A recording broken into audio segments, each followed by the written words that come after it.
The old man's hands trembled slightly as he held the worn photograph. 77 years had passed since that pivotal moment when everything changed, yet the memory remained crystal clear. Around him, millions of people across the globe prepare to celebrate not just his birthday, but the extraordinary journey of a man who had touched countless lives through 7 decades of unwavering service. What makes someone truly worthy of love and admiration? Is it the grand gestures that make headlines, or the quiet moments of grace that happen when no cameras are rolling? For one remarkable individual, the answer lies in both. From the moment destiny called his name at age 25, he has shown the world what it means to serve with dignity, face adversity with courage, and lead with compassion. This is not just the story of a crown or a title. This is the story of a human being who chose duty over comfort, service over self, and love over everything else. As the world gathers to honor his 77 years, we discover that the true measure of greatness isn't found in the power one holds, but in how that power is used to lift others up. The journey begins with a young man who never expected to wear a crown, yet grew into it with such grace that the world couldn't help but fall in love with his genuine spirit and unwavering dedication to something greater than himself. The morning sun cast long shadows across the palace grounds as Charles Philip Arthur George walked through the gardens he had known since childhood. At 77, his steps were more measured than they once were, but his purpose remained as strong as ever. Few could have predicted that this sensitive, thoughtful boy would one day become the most beloved monarch in generations. Yet here he was, having just celebrated his 77th birthday, surrounded by the love and admiration of millions. Charles had not been born to rule immediately. As the eldest son, he knew his destiny lay somewhere in the distant future, but nobody expected that future to arrive when he was just 73 years old. His mother, Queen Elizabeth II, had reigned for over 70 years, and many assumed Charles would never get his chance to wear the crown. Yet when that moment finally came in September 2022, something magical happened that surprised even his harshest critics. The boy who had once been called awkward and out of touch had spent decades preparing for this moment in ways that went far beyond constitutional duty. While the world watched and waited, Charles quietly revolutionized what it meant to be a modern royal. He didn't just prepare to be king. He prepared to be the kind of king the 21st century needed. Growing up in the shadow of his legendary mother presented unique challenges that would have broken a lesser man. Every move was scrutinized, every relationship dissected, every opinion questioned. The young prince learned early that his life would never truly be his own. Yet instead of resenting this burden, he chose to embrace it as an opportunity to make a difference.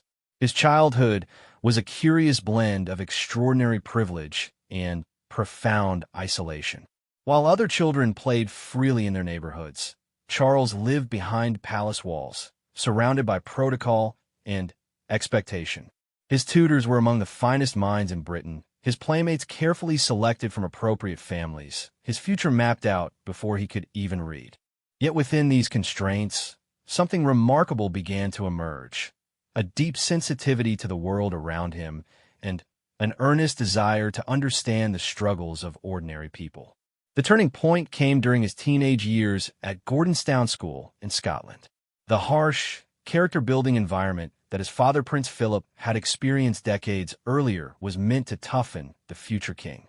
Instead, it taught Charles something far more valuable: empathy for those who struggle, resilience in the face of adversity, and the understanding that true strength comes not from domination, but from service. It was here that Charles first began to develop his passionate interest in environmental conservation, decades before climate change became a global concern. While his classmates focused on traditional subjects, Charles found himself drawn to questions about humanity's relationship with nature.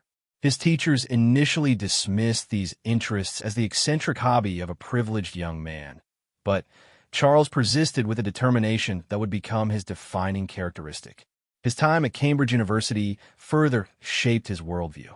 Unlike many of his predecessors who viewed higher education as merely a formality, Charles threw himself into his studies with genuine enthusiasm. He explored archaeology, anthropology, and history with the hunger of someone who understood that knowledge would be his greatest tool as a future leader. His professors were struck by his sincere curiosity about cultures and traditions beyond the British Isles, a perspective that would later inform his approach to Commonwealth relations. The young prince's first official engagements revealed a natural ability to connect with people from all walks of life. Where previous generations of royals had maintained a formal distance, Charles displayed an authentic interest in the lives and concerns of the people he met. Factory workers found themselves surprised by his genuine questions about their working conditions. Farmers discovered he actually understood their challenges with crop yields and market pressures. Community leaders realized he had done his homework before arriving, studying local issues with the thoroughness of a dedicated civil servant. This approach didn't always win him favor with the establishment. Traditional courtiers worried that the prince was becoming too involved, too political, too concerned with matters that were supposedly beneath royal attention. Critics in the press suggested he was overstepping his constitutional role by expressing opinions on controversial topics like architecture and agriculture. But Charles had made a conscious decision that his role as heir to the throne required him to understand the real challenges facing his future subjects, even if it meant enduring criticism. His military service marked another crucial phase in his development. Unlike ceremonial appointments given to many royals, Charles insisted on real training and genuine responsibilities. He learned to fly helicopters, served aboard naval vessels, and experienced the camaraderie and discipline of military life. His fellow servicemen quickly discovered that despite his royal title, Charles was willing to get his hands dirty and pull his weight. These experiences taught him valuable lessons about leadership, teamwork, and the importance of earning respect rather than expecting it. The establishment of the prince's trust in 1976 marked the beginning of Charles's true life's work. At just 27 years old, he recognized that traditional charity was not enough to address the systemic problems facing disadvantaged young people. Instead of simply writing checks, he created an organization that would provide practical support, training, and opportunities for those who have been written off by society. The Trust's revolutionary approach of treating young people as potential assets rather than problems challenged conventional thinking about youth development. Critics initially dismissed the prince's trust as a vanity project, assuming it would quietly fade away once the novelty wore off. Instead, it became one of the most successful youth charities in British history, helping hundreds of thousands of young people start businesses, learn skills, and build better lives. Charles didn't just lend his name to the organization. He remained actively involved in its operations, meeting regularly with beneficiaries and constantly pushing for innovation in their approach. His environmental activism, which had seemed eccentric in his youth, began to look prophetic as the decades passed. Long before Al Gore's An Inconvenient Truth brought climate change to mainstream attention, Charles was using his platform to warn about the dangers of environmental destruction. He converted his own estates to organic farming, not as a publicity stunt, but as a genuine effort to demonstrate sustainable practices.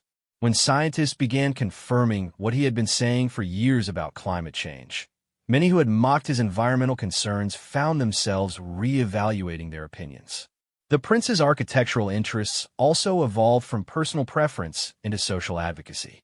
His criticism of modern architecture wasn't based on aesthetic snobbery, but on a genuine concern for how buildings affect the people who live and work in them.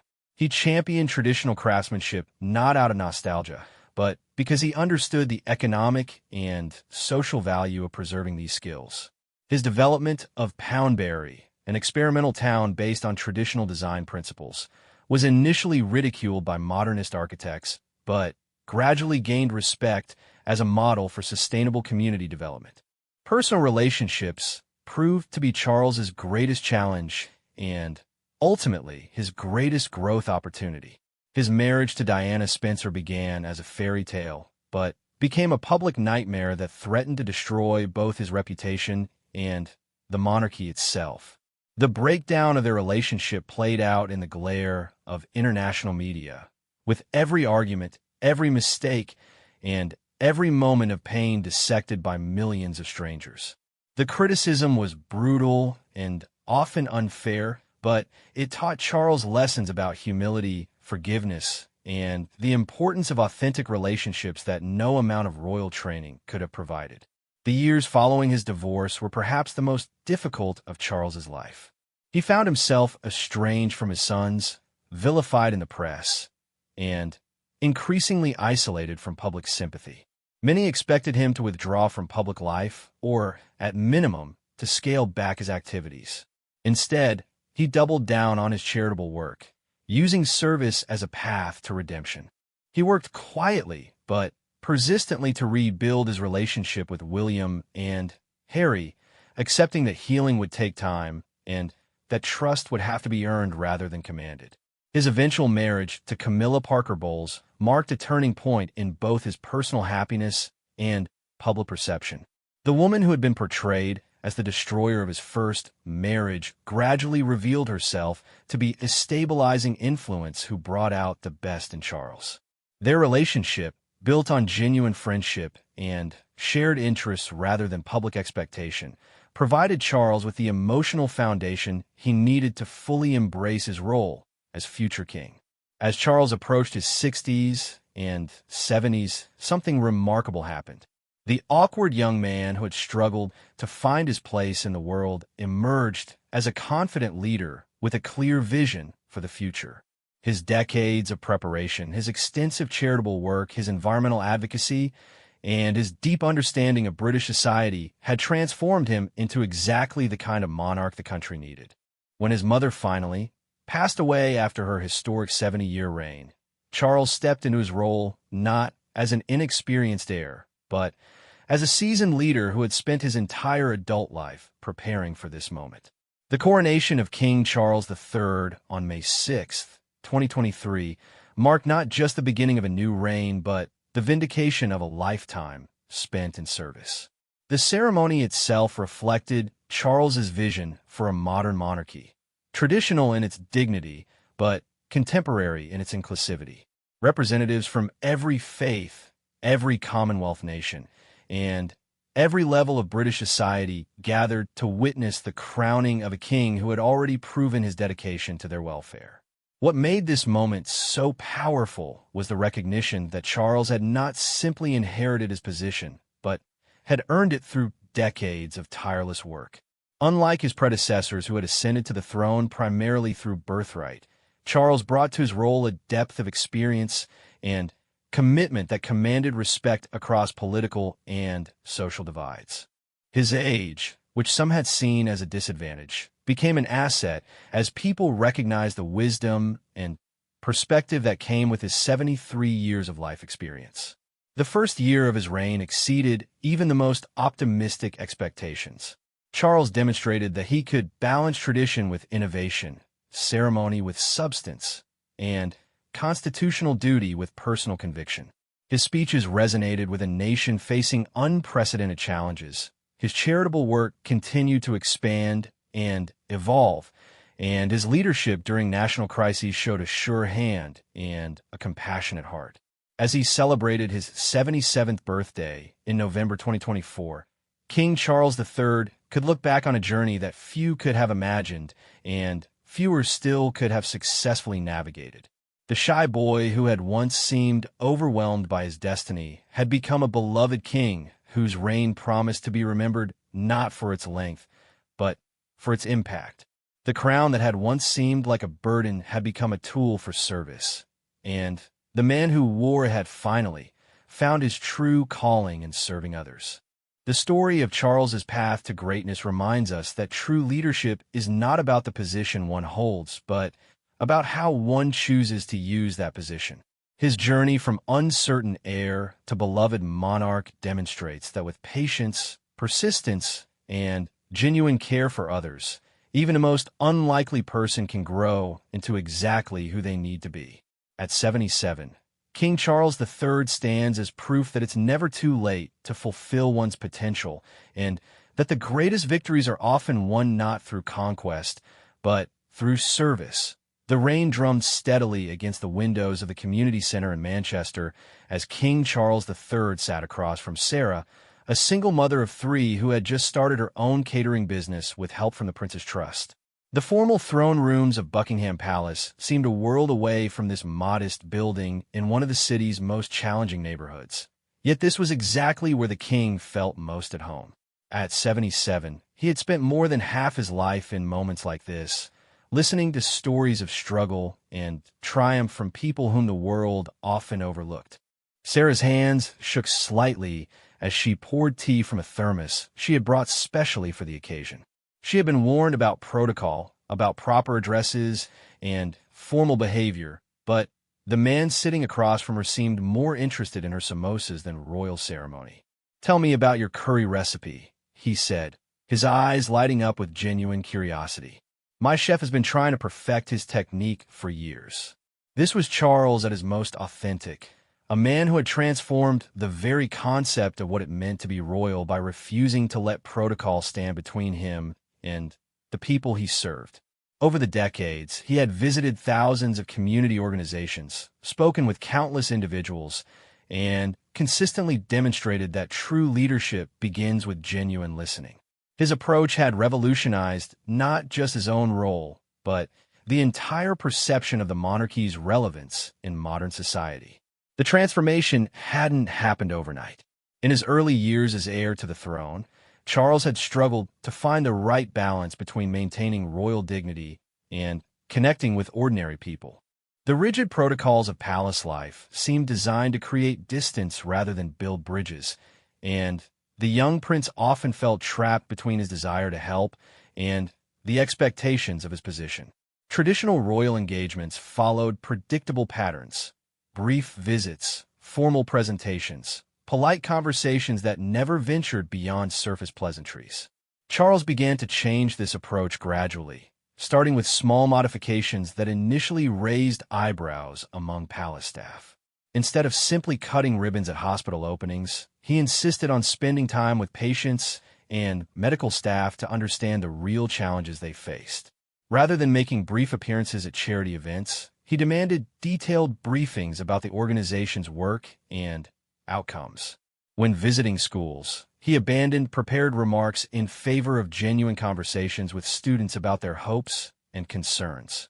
The breakthrough came when Charles realized that his unique position could be used not just to highlight problems, but to create lasting solutions. Unlike elected politicians who worked within 4 or 5-year cycles, he had the luxury of long-term thinking and the credibility that came with permanent commitment. This insight led to the development of what would become his signature approach, using royal influence to convene diverse stakeholders around complex issues that traditional political processes struggled to address. The Prince's Trust became the laboratory for this new model of royal engagement. Rather than simply providing grants, the organization developed innovative approaches that combined practical support with personal mentoring. Charles insisted on maintaining direct contact with beneficiaries, not through formal reports, but through regular face-to-face meetings where young people could speak honestly about their experiences. These conversations taught him valuable lessons about the reality of poverty, the barriers to social mobility, and the incredible resilience of human spirit when given genuine opportunity. One of the most powerful moments in Charles's development as a leader came during a visit to Toxteth in Liverpool, just months after the devastating riots of 1981. While politicians debated causes and solutions from the safety of Westminster, Charles walked through the damaged streets and sat in the homes of families who had lived through the violence. He listened as mothers described their fear for their children's future, heard from young men who felt abandoned by society, and spoke with community leaders who were struggling to rebuild trust and hope. The conventional response would have been to express sympathy and move on to the next engagement. Instead, Charles made a commitment that would define the rest of his public life. He would not just visit these communities, but would work alongside them to create lasting change. This promise led to the establishment of numerous long-term partnerships between royal patronage and grassroots organizations, creating a model that other monarchies around the world would eventually adopt. His environmental work followed a similar pattern of deep engagement rather than superficial endorsement. When Charles first began speaking about climate change and sustainable development in the 1970s, he faced ridicule from critics who dismissed him as an out-of-touch eccentric. Rather than backing down, he used this criticism as motivation to deepen his understanding and strengthen his arguments.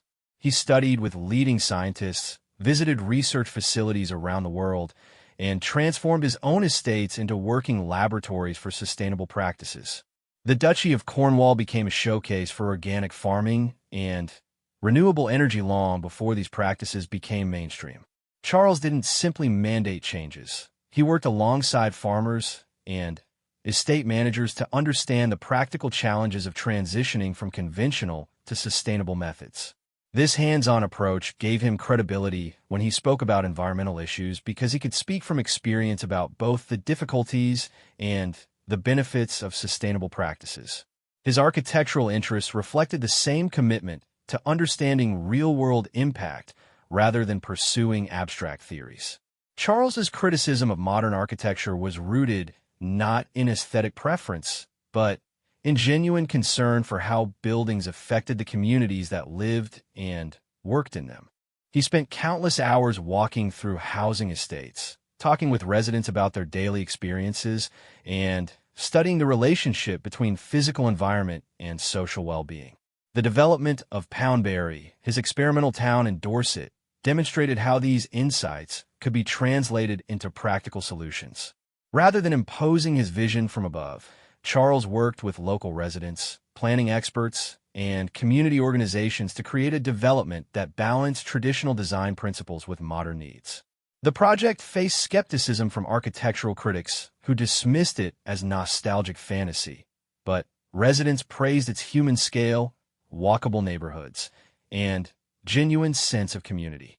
Charles's approach to interfaith dialogue showed the same pattern of deep engagement and long-term commitment. Rather than making token gestures toward religious diversity, he invested years in building authentic relationships with leaders from different faith communities. He studied their traditions, visited their places of worship, and participated in their celebrations not as a curious outsider, but as someone genuinely committed to understanding their perspectives.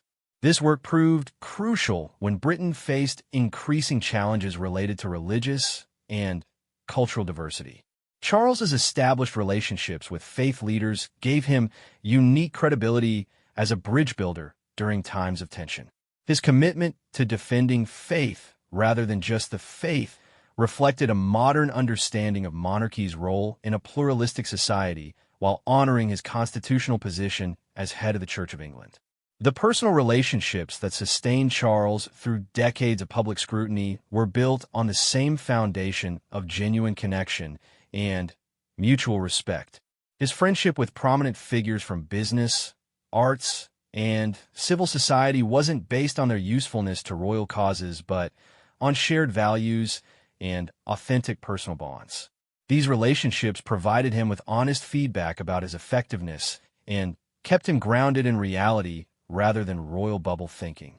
His relationship with his sons, particularly during the difficult years following Diana's death, demonstrated how Charles's commitment to authentic connection extended to his own family. Despite intense media pressure and public criticism, he worked patiently to rebuild trust with William and Harry, accepting that healing would require time and that his role as father was more important than his position as heir to the throne. The gradual restoration of their relationship, visible in their public appearances together, became a powerful symbol of forgiveness and family resilience. When Charles finally became king, his approach to the role reflected everything he had learned about servant leadership over the previous 5 decades. His first speech to the nation emphasized service rather than sovereignty, commitment rather than ceremony, and unity rather than hierarchy.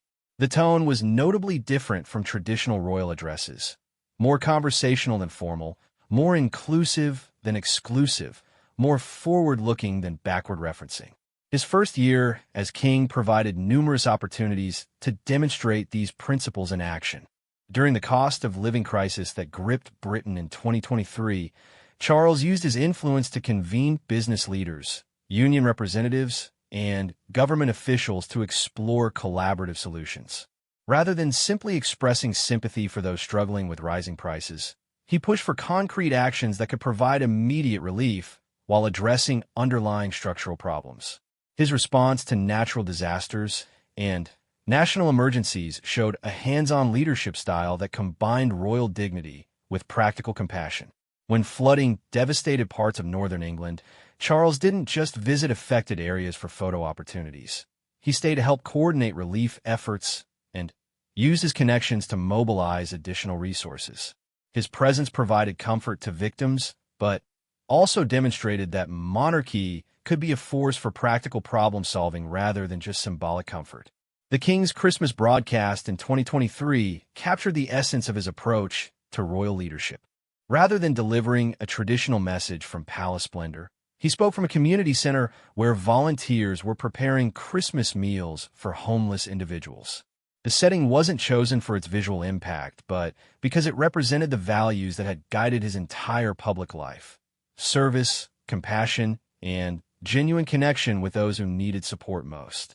International relations under King Charles reflected his decades of relationship building and cultural understanding.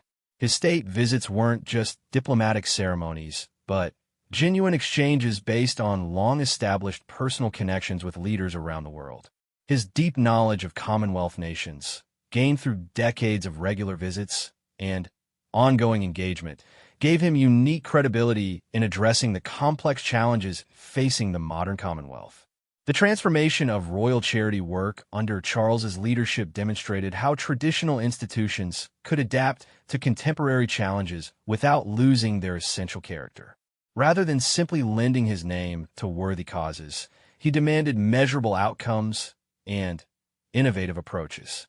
His charities embraced technology, collaborated with private sector partners, and constantly evolved their methods based on evidence of what actually worked rather than what felt good or looked impressive. As he celebrated his 77th birthday, King Charles could point to a remarkable legacy of service that had transformed not just his own role, but public expectations of what leadership could accomplish. His approach had proven that genuine authority comes not from the power to command, but from the credibility earned through consistent service and authentic connection with those being served. The community center in Manchester, where he sat with Sarah, represented thousands of similar moments over 5 decades. A king who had chosen to measure his success not by the deference he received, but by the difference he made in individual lives.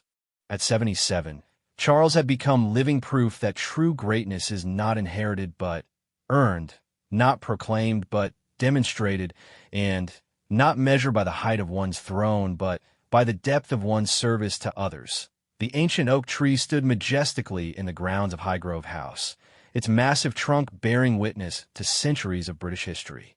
King Charles III placed his weathered hand against its bark, feeling the deep grooves that told the story of seasons survived and storms weathered. At 77, he had spent more than half his life fighting to protect trees like this one, long before the world understood why such protection mattered.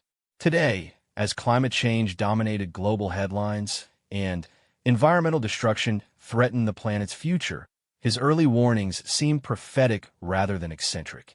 The tree had been planted by Charles himself in 1980, just one of thousands of environmental improvements he had made to his Gloucestershire estate over 4 decades. What had begun as a personal passion project had evolved into a living laboratory that demonstrated sustainable practices decades before they became mainstream. The garden around him bore little resemblance to the conventional farmland he had inherited. Instead, it showcased organic growing methods, renewable energy systems, and biodiversity conservation techniques that were now being adopted worldwide. Charles's journey as an environmental advocate began long before environmentalism became fashionable. As a young man in the 1960s and 1970s, he had witnessed the rapid industrialization that was transforming the British countryside and sensed that something precious was being lost. While his contemporaries celebrated technological progress and economic growth, Charles found himself drawn to questions about sustainability, conservation, and humanity's relationship with the natural world. His first public speech on environmental issues, delivered at the Countryside Commission in 1970 when he was just 22 years old, was met with polite applause and private skepticism. The young prince spoke passionately about the need to protect traditional landscapes and preserve ancient woodlands, but most listeners dismissed his concerns as the romantic musings of someone who had never faced economic pressures. The idea that environmental protection could be compatible with economic prosperity seemed naive to a generation focused on post-war reconstruction and modernization. Undeterred by initial skepticism, Charles began what would become a lifelong campaign of education and advocacy. He used his royal platform not to impose his views, but to bring together experts, farmers, scientists, and policymakers to explore the connections between environmental health and human well-being. His approach was characteristically thorough. He studied agricultural science, learned about soil chemistry, and spent countless hours with farmers and land managers to understand the practical realities of food production. The transformation of his Duchy of Cornwall Estates became the cornerstone of his environmental mission. When Charles took control of the duchy in 1969, its 130,000 acres were managed using conventional farming methods that relied heavily on chemical fertilizers and pesticides. The transition to organic farming was neither quick nor easy. It required patience, experimentation, and willingness to accept short-term losses for long-term benefits. Charles worked closely with his farm managers to develop new approaches that would maintain productivity while reducing environmental impact. The process involved extensive soil testing, careful crop rotation planning, and the introduction of traditional pest control methods that have been abandoned in favor of chemical solutions. Critics within the agricultural community warned that organic farming couldn't feed a growing population and predicted that the duchy's productivity would collapse. The results, however, proved the skeptics wrong. Over time, the duchy's organic farms achieved yields that matched or exceeded conventional operations while dramatically improving soil health, water quality, and biodiversity. The estates became home to rare bird species, pollinating insects, and native plants that had disappeared from intensively farmed areas. The success of these experiments provided compelling evidence that sustainable agriculture was not just environmentally responsible, but economically viable. Charles's commitment to environmental protection extended far beyond his own estates. He used his position to highlight global environmental challenges at a time when climate change was barely understood by the general public. His 1990 speech to business leaders in London included warnings about greenhouse gas emissions and rising global temperatures that wouldn't become mainstream scientific consensus for another decade. The speech was largely ignored by media outlets focused on more immediate political concerns, but Charles continued to raise these issues in every available forum. His environmental advocacy took on international dimensions as he began working with conservation organizations around the world. He visited rainforests in Brazil and Malaysia, witnessing firsthand the devastating impact of deforestation on local communities and global climate patterns. These experiences deepened his understanding of the connections between environmental destruction, poverty, and social instability, leading him to advocate for conservation approaches that addressed human needs alongside environmental protection. The establishment of his various environmental charities and initiatives demonstrated Charles's commitment to turning concern into action. The Prince's Foundation for Building Community promoted sustainable architecture and traditional building techniques that reduced energy consumption while creating more livable spaces. The Prince's Trust began incorporating environmental training into its youth development programs, helping young people develop skills in renewable energy and conservation work. His work with traditional crafts and sustainable production methods reflected his understanding that environmental protection required preserving human knowledge alongside natural resources. The Prince's Foundation supported craftspeople and artisans who maintained skills that were disappearing in an industrialized world, recognizing that these traditional techniques often had lower environmental impact than modern alternatives. This work helped revive interest in sustainable production methods while providing economic opportunities in rural communities. Charles's architectural interests were closely linked to his environmental concerns. His criticism of modern buildings wasn't based solely on aesthetic preferences, but on their environmental impact and effect on human well-being. He advocated for designs that used local materials, incorporated natural lighting and ventilation, and created spaces that encouraged community interaction rather than social isolation. His development of Poundbury demonstrated how these principles could be applied to create sustainable communities that balanced environmental responsibility with economic viability. The prince's support for organic food production extended to promoting sustainable consumption patterns among consumers. He established Duchy Originals in 1990 to market organic products from his estates, but the company's mission went beyond profit to education about sustainable agriculture and healthy eating. The success of Duchy Originals helped create market demand for organic products and demonstrated that environmental responsibility could be commercially successful. His advocacy for traditional and indigenous knowledge systems reflected his recognition that environmental wisdom wasn't limited to modern scientific research. Charles spent time with indigenous communities around the world, learning about their approaches to sustainable resource management and their understanding of ecological relationships. These experiences informed his conviction that environmental solutions required integrating traditional knowledge with contemporary science rather than dismissing ancient wisdom as primitive or outdated.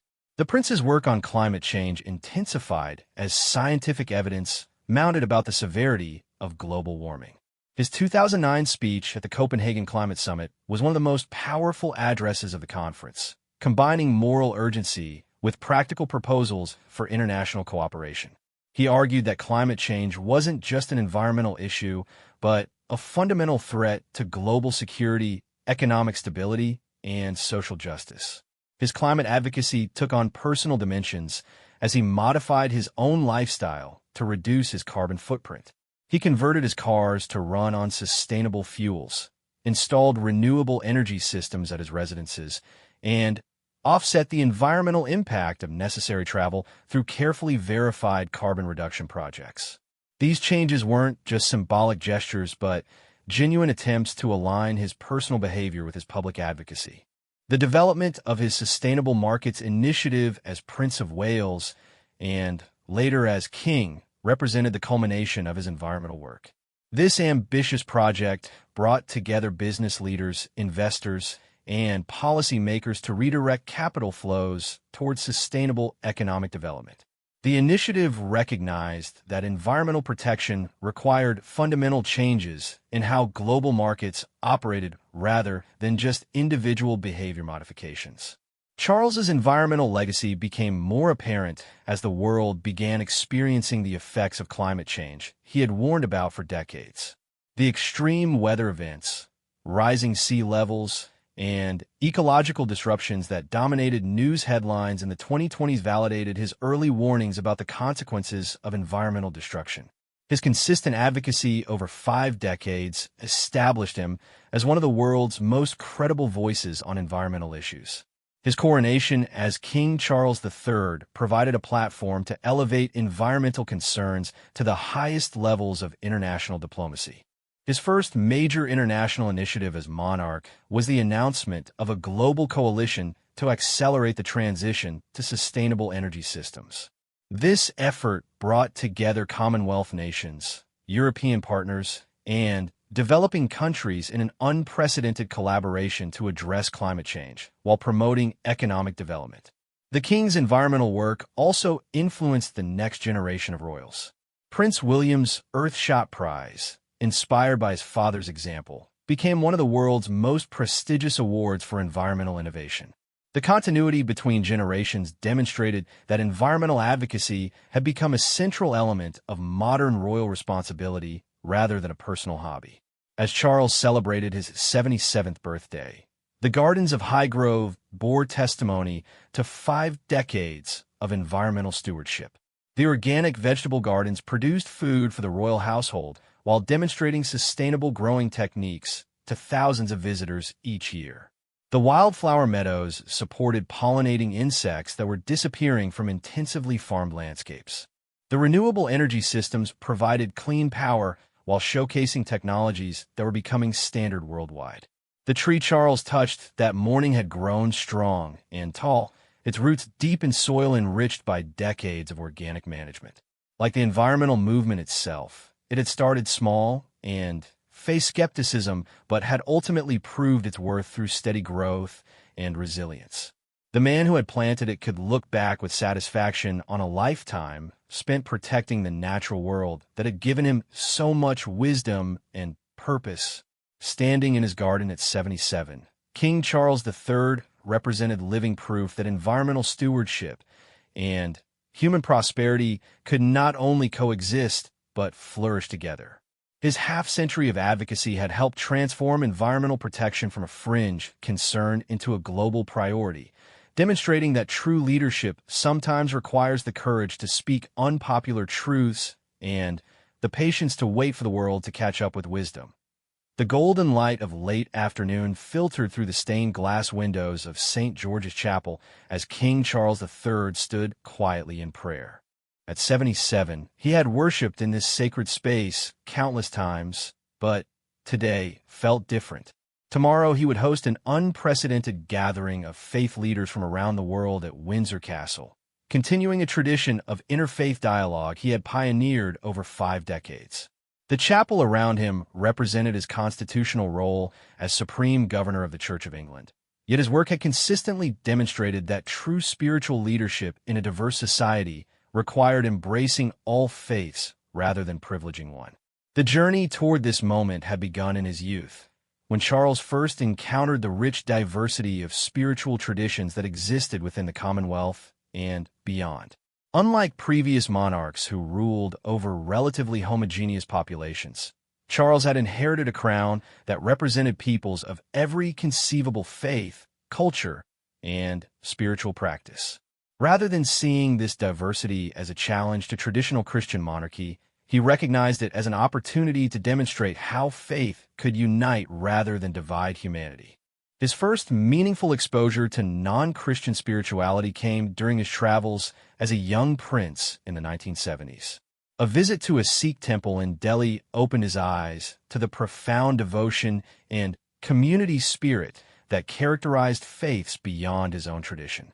He was struck by the similarities between Sikh concepts of service and Christian teachings about love for neighbors, despite the vast differences in theological framework and cultural expression. This experience planted the seed of an idea that would shape his entire approach to monarchy: the belief that different faiths often sought the same fundamental truths through different paths. The development of this philosophy wasn't without controversy. Traditional voices within the Church of England worried that the heir to the throne was diluting his Christian commitment by engaging seriously with other religions.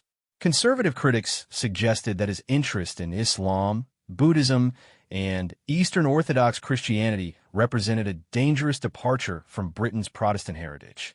Charles faced the delicate challenge of honoring his constitutional role as future head of the established church, while acknowledging the spiritual validity of other traditions. His approach evolved gradually through decades of careful study and genuine relationship building with leaders from various faith communities. Rather than making superficial gestures toward religious diversity, Charles invested serious time and effort in understanding different theological systems, participating respectfully in various religious ceremonies, and building authentic friendships with spiritual leaders who shared his commitment to service and compassion. His relationship with the British Muslim community became a model for how monarchy could adapt to serve increasingly diverse populations. Charles's early visits to mosques in the 1980s were initially met with suspicion from both Muslims who questioned his sincerity and Christians who questioned his loyalty. However, his consistent engagement over decades gradually built trust and demonstrated his genuine respect for Islamic traditions and values. The breakthrough came when Charles began addressing practical challenges facing Muslim communities rather than simply making ceremonial appearances. He used his influence to promote dialogue between Muslim leaders and local authorities about issues like planning permission for mosques, educational needs, and social integration. His intervention helped resolve numerous conflicts that might otherwise have festered into larger social problems, demonstrating how royal influence could be used constructively to address real community needs.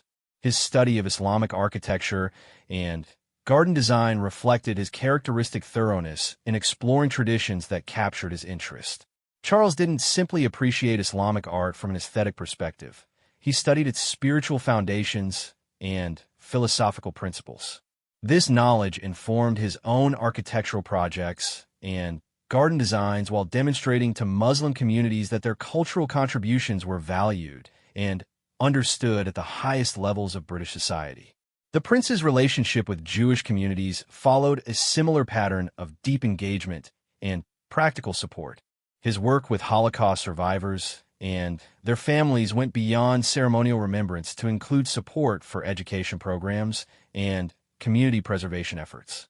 He understood that effective interfaith relations required addressing historical grievances and contemporary challenges rather than just promoting abstract ideals of tolerance. His involvement with Jewish educational and cultural institutions demonstrated his recognition that religious freedom required active protection rather than passive tolerance. When Jewish schools faced funding challenges or planning difficulties, Charles used his influence to ensure they received fair treatment. His support for Jewish cultural events and religious observances helped legitimize minority traditions within the broader framework of British society. The prince's engagement with Hindu and Sikh communities reflected his understanding of how colonial history complicated relationships between monarchy and Commonwealth religions. Rather than ignoring this difficult past, Charles acknowledged the ways in which British rule had affected religious practices and sought to demonstrate royal respect for traditions that had sometimes been suppressed or marginalized. His visits to temples and Gurdwaras weren't just diplomatic courtesy, but genuine efforts to honor spiritual traditions that predated British presence in their homelands. His work with Buddhist communities introduced him to meditation practices and philosophical approaches that enriched his own spiritual development. Charles's interest in Buddhist concepts of mindfulness and compassion wasn't superficial appropriation, but serious engagement with ideas that complemented his Christian faith rather than competing with it. This experience taught him valuable lessons about how different spiritual traditions could enhance rather than threaten one's primary religious commitment. The development of his interfaith initiatives required careful navigation of complex theological and political sensitivities. Charles had to balance his personal spiritual interests with his constitutional responsibilities, ensuring that his engagement with various faiths didn't compromise his role as head of the Church of England or suggest that all religious traditions were equally valid in terms of British law and custom. This balance required sophisticated understanding of both theology and constitutional principles. His approach to interfaith dialogue emphasized shared values and common concerns rather than theological differences. When bringing together religious leaders, Charles focused on issues where different faiths could collaborate: poverty reduction, environmental protection, conflict resolution, and community development. This practical approach helped build trust and demonstrated that religious diversity could be a source of social strength rather than division. The prince's work during times of religious tension demonstrated the practical value of his interfaith relationships. When terrorist attacks claimed by Muslim perpetrators threatened to inflame anti-Islamic sentiment, Charles's established relationships with Muslim leaders enabled him to facilitate dialogue and prevent community conflicts. His credibility with both Muslim and non-Muslim communities allowed him to serve as a bridge builder during periods when political leaders struggled to address religious sensitivities. His response to religious persecution around the world reflected his understanding that British monarchy had responsibilities beyond the nation's borders. Charles consistently spoke out against attacks on religious minorities, whether Christians in the Middle East, Muslims in Myanmar, or Jews in Europe. His advocacy wasn't limited to protecting British citizens, but extended to defending religious freedom as a fundamental human right that transcended national boundaries. The constitutional challenges of his interfaith work became more complex as Charles prepared to become king. His famous statement that he would prefer to be defender of faith rather than defender of the faith sparked intense debate about the relationship between monarchy and established religion. Critics argued that this represented a dangerous departure from British constitutional tradition, while supporters praised it as necessary adaptation to contemporary diversity. The resolution of this tension demonstrated Charles's political wisdom and deep understanding of constitutional principles. Rather than abandoning his commitment to interfaith dialogue, he found ways to honor both his constitutional role as head of the Church of England and his moral commitment to religious freedom for all citizens. His coronation ceremony included representatives from multiple faith traditions while maintaining its fundamentally Christian character, creating a model that respected both tradition and diversity. His first major interfaith initiative as king established annual gatherings of religious leaders to address global challenges requiring spiritual as well as political solutions.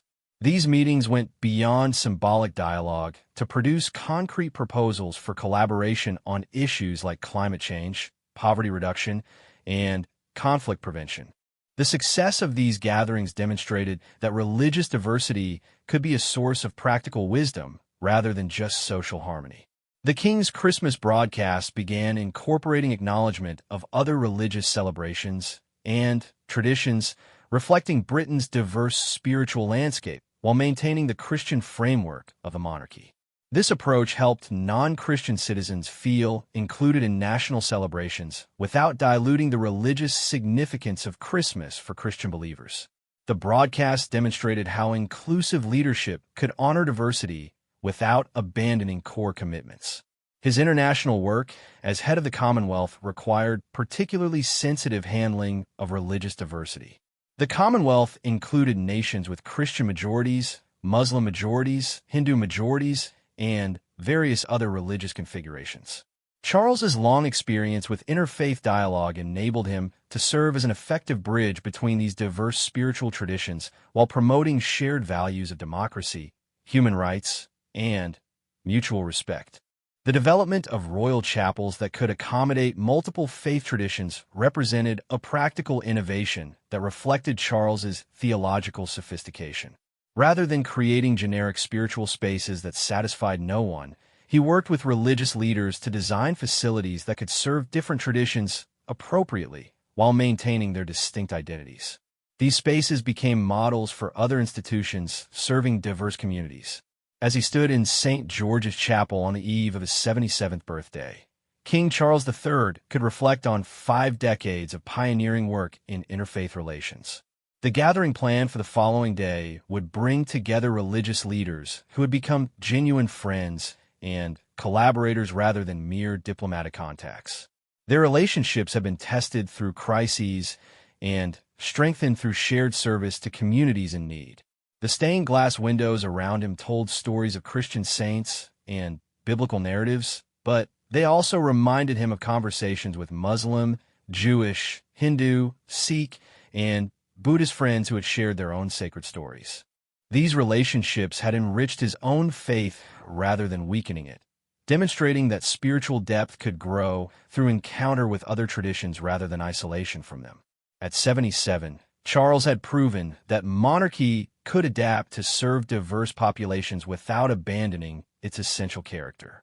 His work had shown that religious leadership in a pluralistic society required the courage to build bridges, the wisdom to respect differences, and the humility to learn from traditions beyond one's own. The chapel that had witnessed centuries of Christian worship now stood as a symbol of how ancient institutions could embrace contemporary diversity while maintaining their sacred purpose and constitutional role. The morning mist hung low over the Thames as King Charles III walked slowly through the gardens of Windsor Castle, his daily constitutional made more meaningful by the letters clutched in his weathered hands. At 77, he still personally read correspondence from citizens around the Commonwealth, but today's batch was special. These were birthday messages from people whose lives have been touched by his work over the previous 5 decades, each letter representing not just gratitude, but transformation that rippled outward through families and communities.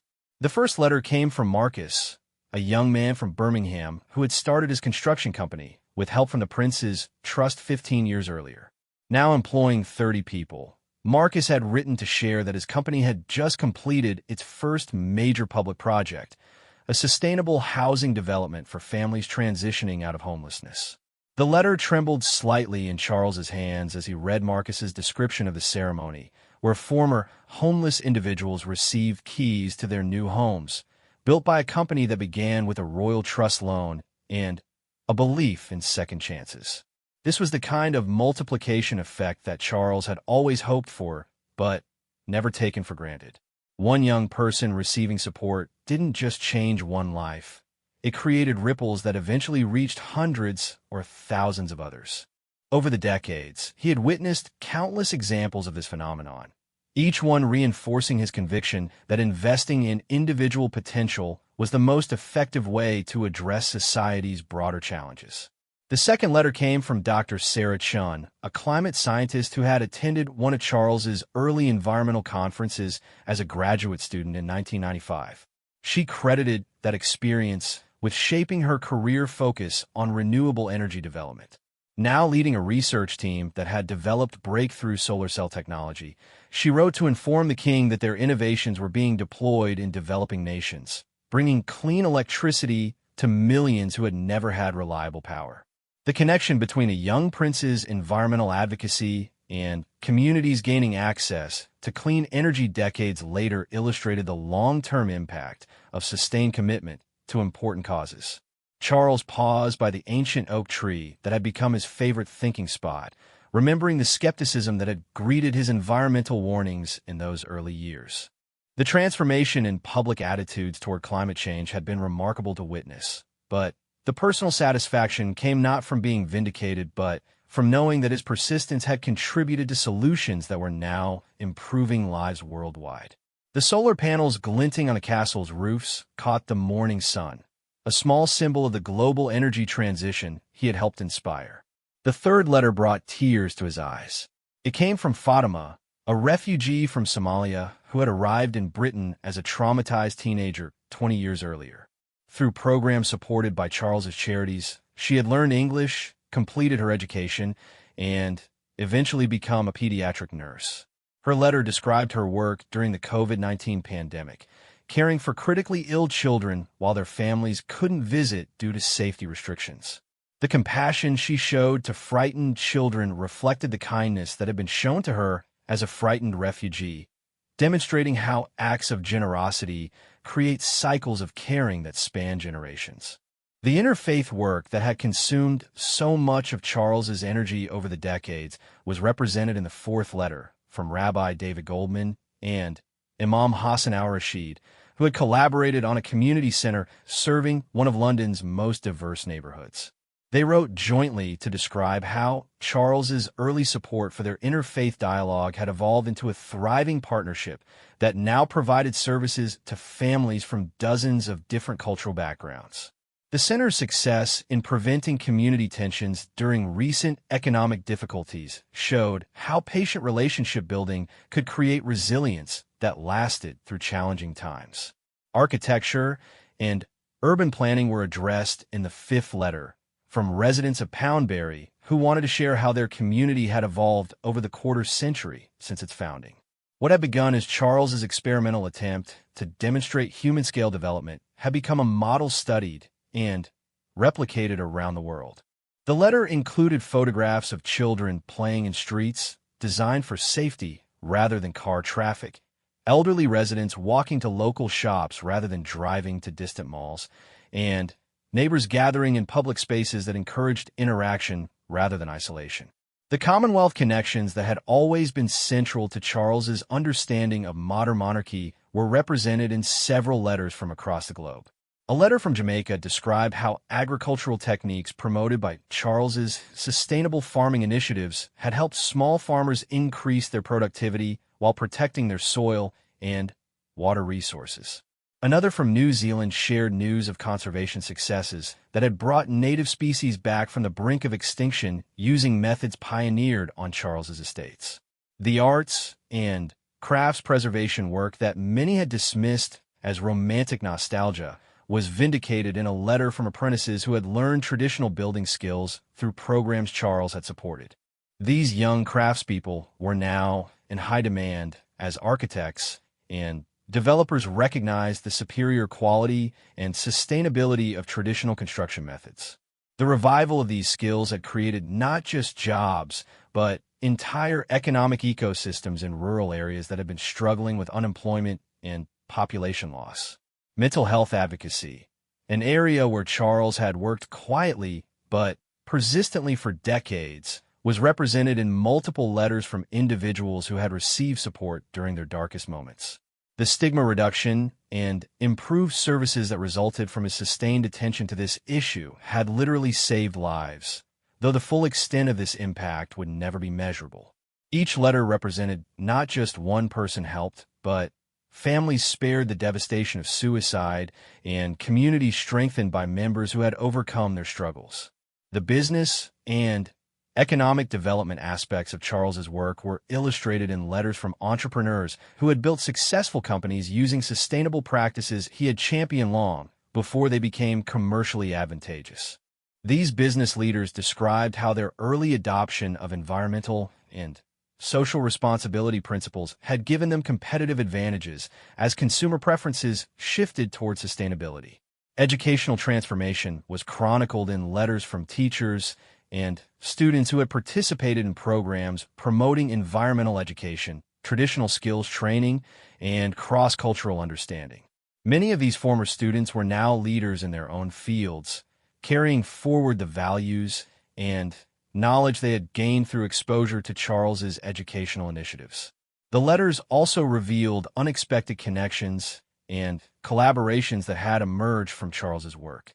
A letter from urban planners in Singapore described how they had adapted principles from Poundbury to create sustainable neighborhoods in vastly different cultural and climatic conditions. Environmental activists in Brazil wrote about how techniques developed on the Duchy of Cornwall estates had been modified to support rainforest conservation efforts. These adaptations and innovations demonstrated how good ideas could transcend their original context to address challenges worldwide. Healthcare improvements were documented in letters from medical professionals who had implemented holistic approaches to wellness that Charles had long advocated. The integration of traditional healing knowledge with modern medical practice had produced better outcomes for patients while reducing costs for healthcare systems. The prevention focus that Charles had consistently promoted was finally being recognized as more effective than purely curative approaches to medicine. Community development success stories filled multiple letters from neighborhoods that had been transformed through collaborative approaches Charles had pioneered. These communities described how royal patronage had helped them leverage additional resources and expertise to address complex challenges that no single organization could have tackled alone. The model of bringing together diverse stakeholders around shared goals had been replicated in thousands of communities worldwide. Youth development remained the thread connecting most of these success stories. The young people who had received support through the Prince's Trust and related programs were now parents and community leaders themselves, extending the cycle of opportunity to the next generation. Their children were growing up with confidence and skills that had been impossible for previous generations, demonstrating how investment in young people created lasting social change. The international development work that Charles had supported was represented in letters from villages that had gained access to clean water, communities that had developed sustainable income sources, and regions that had achieved food security through agricultural innovations. These developments have been accomplished not through top-down aid programs, but through partnerships that respected local knowledge and built local capacity. Reconciliation and healing were themes in several letters from individuals and communities that had overcome historical divisions through processes Charles had supported or facilitated. The patient work of building understanding between groups that had been in conflict required the kind of long-term commitment that only institutions like monarchy could provide, spanning multiple political cycles and changes in government. As Charles finished reading the final letter and looked out over the Thames Valley he had known since childhood, the scope of transformation that had occurred during his 77 years seemed almost overwhelming. The boy who had been born into extraordinary privilege had used that privilege to create opportunities for millions of others. The young man who had faced criticism for being out of touch had spent decades staying in touch with the concerns and aspirations of ordinary people. The monarch who had inherited ancient traditions had proven that those traditions could adapt and thrive in contemporary contexts without losing their essential purpose. The environmental advocate who had been mocked as eccentric had lived to see his concerns become global priorities. The interfaith pioneer who had been accused of undermining Christianity had demonstrated how respect for all faiths could strengthen rather than weaken spiritual life. The letters in his hands represented just a tiny fraction of the lives that had been changed through 5 decades of sustained effort, but they illustrated the exponential impact that was possible when privileged position was used for genuine service. Each success story had generated others. Each life transformed had transformed other lives in turn. Each innovation had inspired further innovations in unexpected contexts. Standing in the morning light at 77, King Charles III could see not just the legacy of his past work, but the foundation for future impact. The young people who had been supported would become supporters of others. The innovations that had been pioneered would continue evolving and improving. The relationships that had been built would endure and strengthen. The institutions that had been created would outlast their founder. The true measure of his 77 years wasn't found in the honors he had received or the recognition he had gained, but in the lives that were better because of choices he had made to use his position for service rather than self-interest.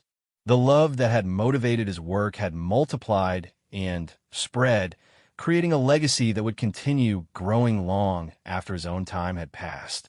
At 77, he had proven that one life dedicated to lifting others up could indeed change the world, one person, one community, one innovation at a time. The mist was beginning to lift from the Thames, revealing a landscape that bore the imprint of centuries of history, but also the promise of a future shaped by wisdom, compassion, and hope. The king folded the letters carefully, carrying with him the knowledge that love expressed through service had the power to transform not just individual lives, but the entire trajectory of human possibility.